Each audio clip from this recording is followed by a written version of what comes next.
everyone, Robert Ferringo of Doc Sports here with your college hoops handicapping extravaganza.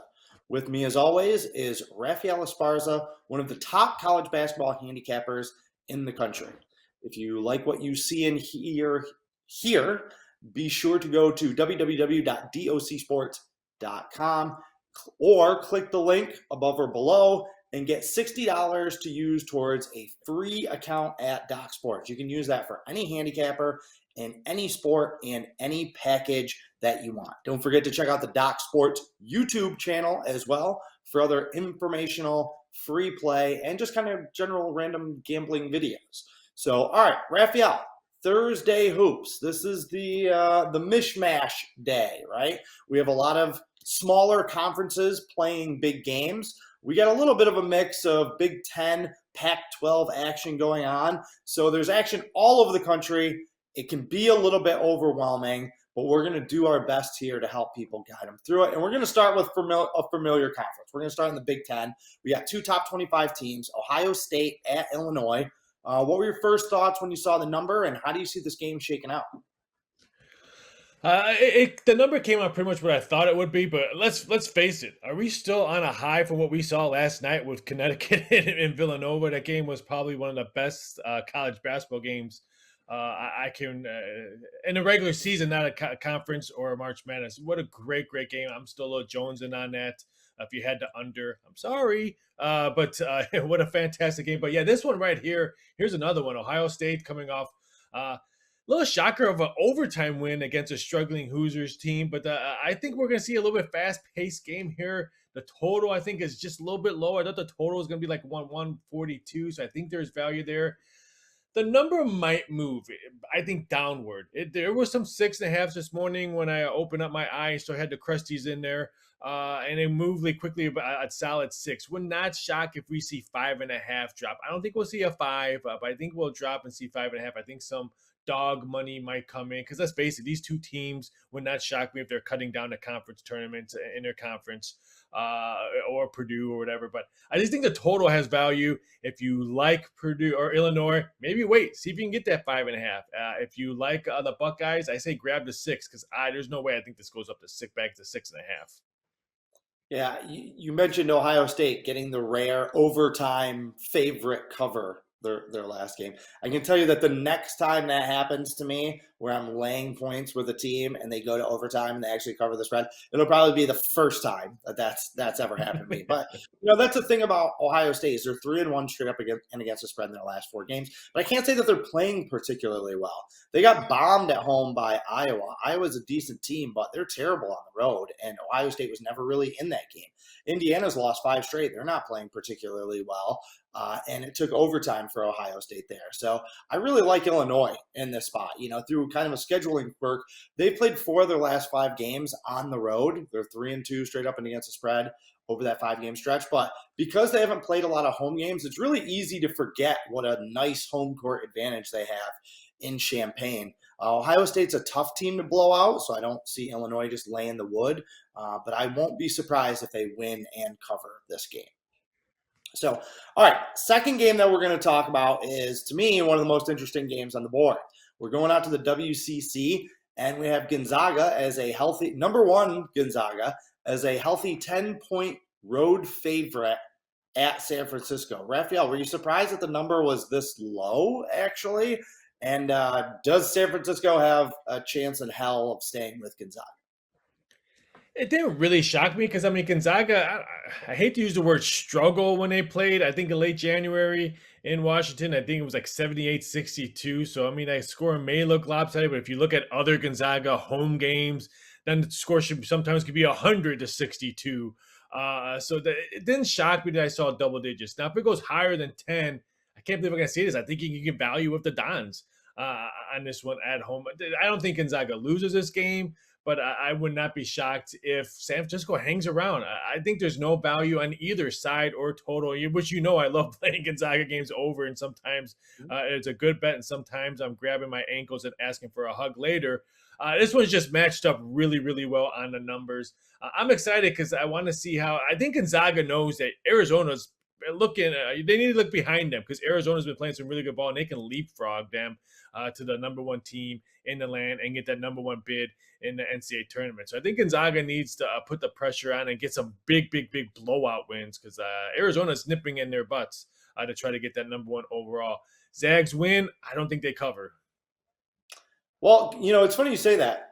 And Gonzaga has nothing to worry about because they don't have to play any real competition, right? Like if Arizona was in the WCC or the Horizon League or something like that, they wouldn't have to worry either because they don't play anyone, and Gonzaga doesn't play anyone for the next 3 weeks, and then they get a number one seed and they don't have to play anyone the opening weekend of the NCAA tournament. So Gonzaga isn't going to really face any actual competition for another month.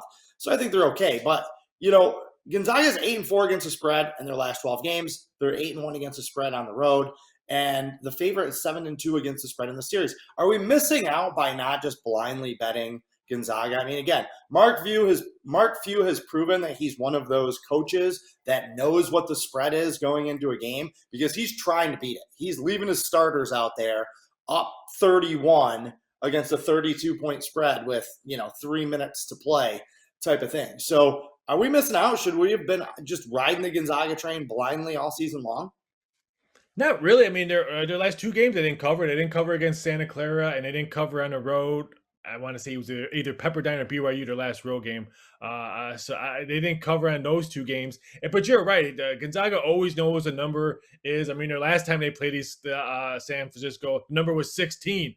Boy, it was a push. So it wasn't like you got great value. They do know what the spreads are, but like I said, I just think the Dons, they're at home. They play really well at home. They can match up on offense, not toe-to-toe on offense, but they can match up and put some points on the board if needed against the Bulldogs. I just think the number I think it's dead on. I'm hoping, like I said, if it keeps on moving up, I can't believe I'm going to say this. I might have to take a shot at San Fran. Maybe Bill Cartwright would join. Put the jersey back on for me. All right, we're going to stay in the WCC, not for a game that's going to move the meter nationally, really, but it's something I wanted to touch on because it brings up kind of a fundamental handicapping aspect that I think some amateur bettors out there don't take enough consideration in. We have St. Mary's as a 12-point favorite at San Diego. St. Mary's is playing Gonzaga at home on Saturday. That game is their Super Bowl. That is their biggest regular season game of the year. There is absolutely positively no doubt in my mind that they are looking past this game against San Diego, who's 14-13. They just got rocked by 32 by Portland last week.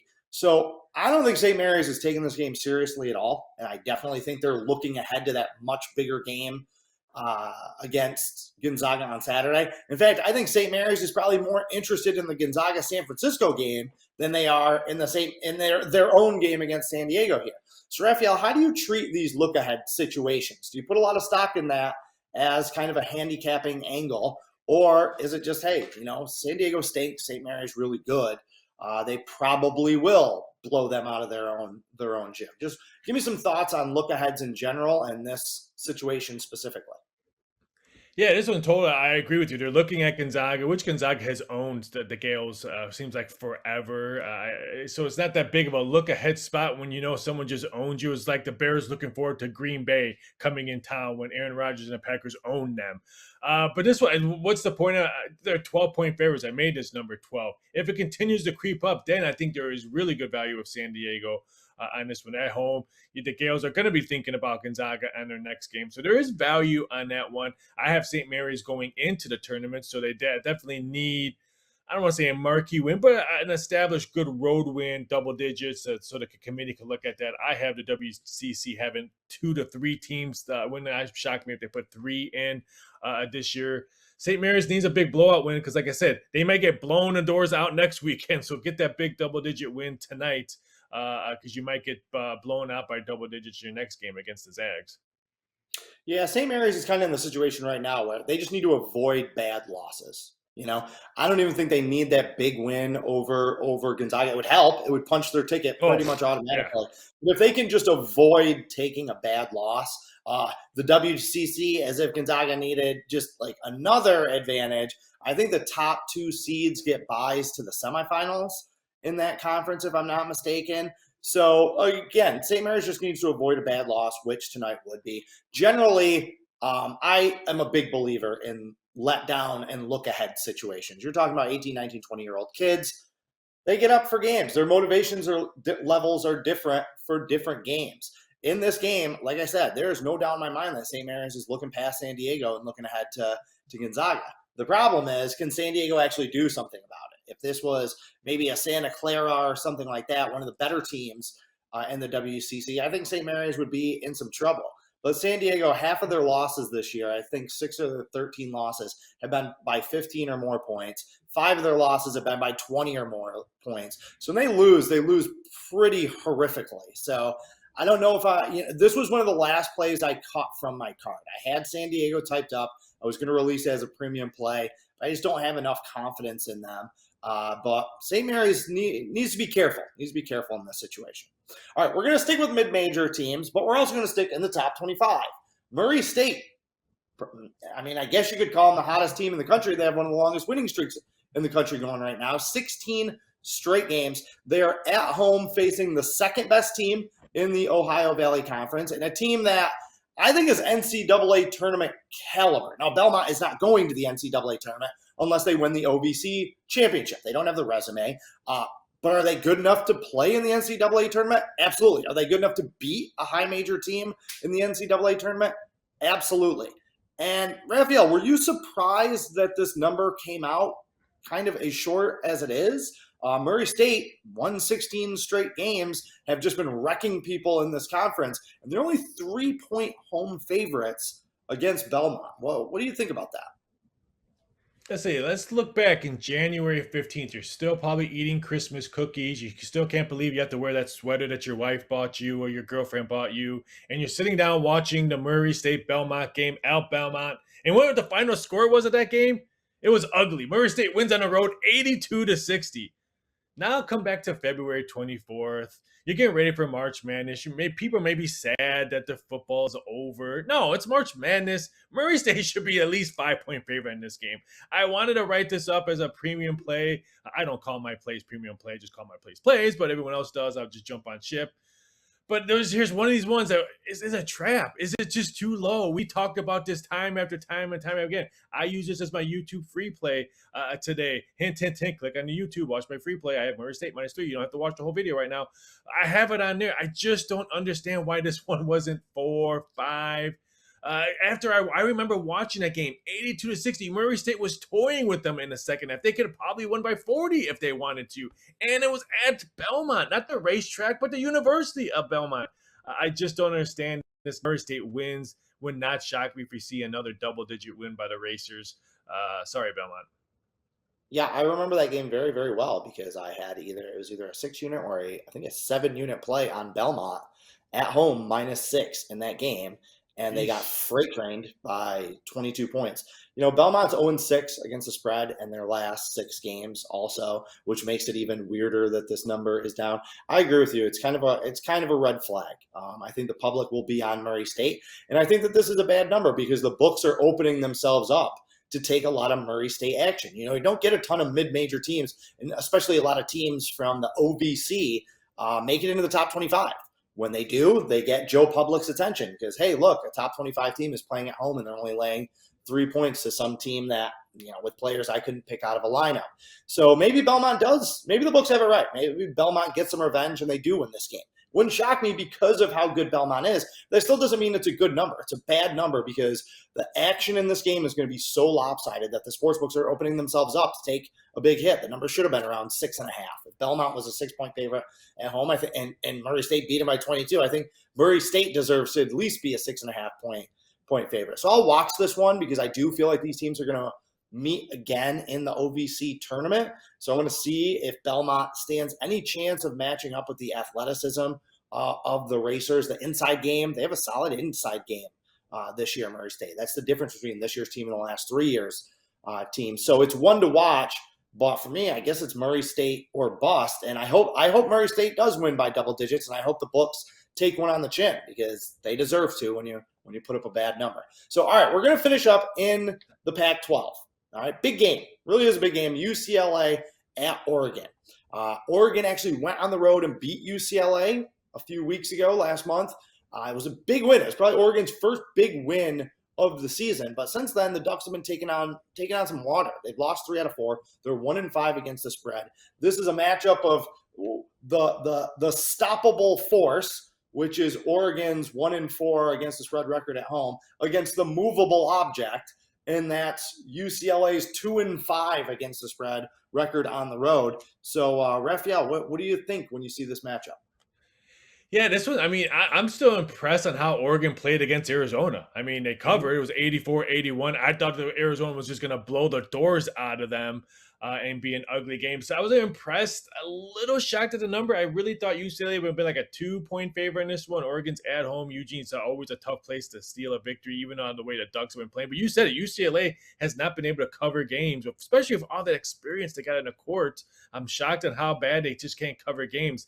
This is a big game for Oregon. I mean, a lot of people think they're next 4 out or on that bubble or way outside the bubble, that they need to have a good showing in the end of the regular season and at the Pac-12 tournament.